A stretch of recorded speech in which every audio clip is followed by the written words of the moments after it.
Ada anggapan orang Kristen juga menyumbang kerusakan alam, tentu hal ini tidak bisa dipungkiri. Lantas apa tanggung jawab orang Kristen terhadap lingkungan fisik tempat kita tinggal sekarang? Bermula dari gerakan gereja environmentalis yang merupakan gerakan kaum Injili atau evangelis untuk menanggapi kerusakan alam sekitar tahun 1980, lalu diikuti dengan gerakan-gerakan gereja-gereja lainnya atau di kalangan gereja-gereja lainnya tentang memperhatikan ekologi. Terdapat dua pandangan ekstrim tentang alam, yaitu paham materialis yang menyia-nyiakan alam atau mengeksploitasi alam, dan paham panteis yang memuja alam. Jadi kedua-duanya sama-sama merusak. Pertama, pendapat kaum materialis tentang lingkungan. Jadi sebagian besar kaum materialis itu adalah orang ateis. Sebagian besar kaum ateis itu adalah penganut materialis, tapi tidak semua.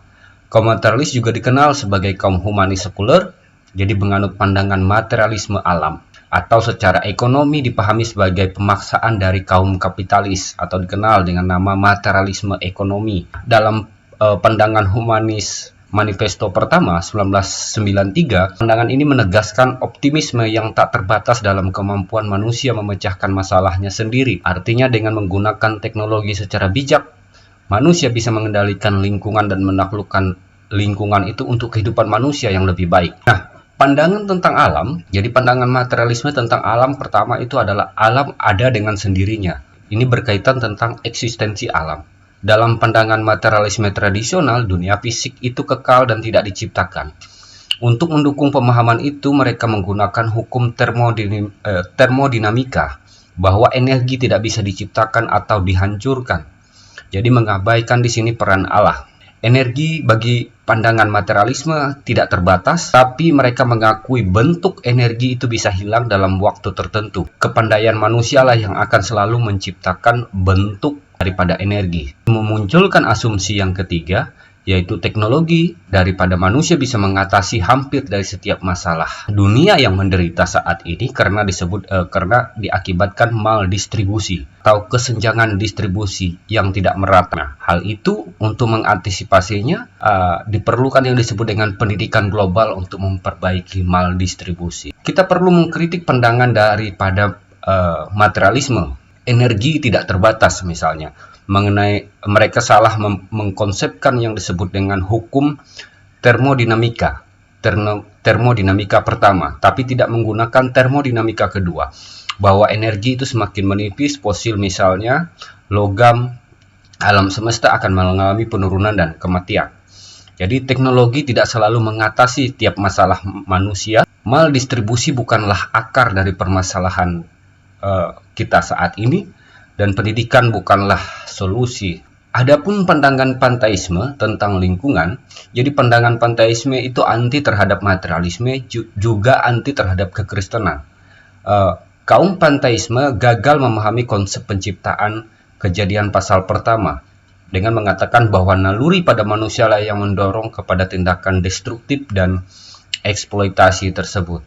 Jadi kaum panteisme menghilangkan naluri kreatif daripada manusia yang menghargai alam. Dengan demikian, bagi panteisme, pengetahuan mengenai roh-roh yang mendiami alam atau dianggap penting bagi keberhasilan untuk mendapatkan sumber alam, dan penting menjaga harmonisasi dengan lingkungan. Pertama, pandangan ini menyatakan bahwa alam itu adalah organisme hidup. Manusia itu adalah organisme terkecil daripada alam. Sedangkan spesies yang hidup itu merupakan daripada manifestasi dari Allah. Manusia satu dengan alam, itu pandangan mereka.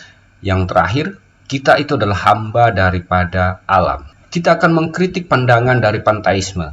Pertama, alam itu bukan Allah. Intinya pandangan panteisme bukan terletak pada apa yang dianjurkan Allah kepada manusia untuk dilakukan, melainkan menjawab mengapa Allah menganjurkan kita melakukan hal tersebut. Pertama, alam itu tidak hidup. Dengan demikian, materi juga bisa dikatakan tidak hidup. Itu kritik terhadap panteisme. Spesies bukanlah manifestasi Allah, manusia bukan satu dengan alam, manusia bukan bagian dari tubuh alam. Artinya panteisme mengacaukan hubungan keselarasan alam dengan manusia sebagai satu kesatuan identitas. Manusia berjiwa, makhluk itu tidak. Sekalipun ada kesatuan manusia dengan alam, tetapi tidak ada identitas di antara keduanya. Lalu apa mengenai pandangan Kristen mengenai ekologi? Dunia itu adalah ciptaan Allah, dunia itu adalah milik Allah, dan manusia itu adalah pemeliharanya. Dalam tanda kutip pemelihara ini terkandung perintah di dalamnya, yaitu memelihara tersebut. Lalu apa yang menjadi kewajiban Kristen atau gereja? Antaranya ialah hukum tentang penata layanan yang baik. Biasanya penata layanan ini kita khususkan untuk gereja, penata layanan untuk jemaat. Tidak ada penata layanan untuk alam atau ekologi kita. Artinya apa? Ekologi itu adalah penata layanan yang baik. Tidak menyia-nyiakan hasil alam, memanfaatkan tidak berlebihan dan bertanggung jawab.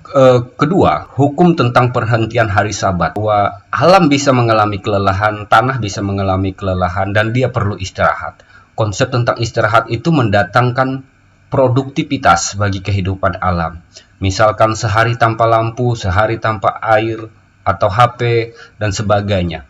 Untuk apa? Untuk memastikan tanah dunia tidak dipakai secara berlebihan, berladang berpindah misalnya bagi orang Dayak itu adalah konsep yang cocok untuk produktivitas dan mengistirahatkan tanah. Jadi penggunaan tanah tidak berlebihan. Kedua, kita bisa melihat hukum tentang menuai. Hukum tentang menuai yang ditulis dalam Imamat pasal 19 ayat yang ke-9.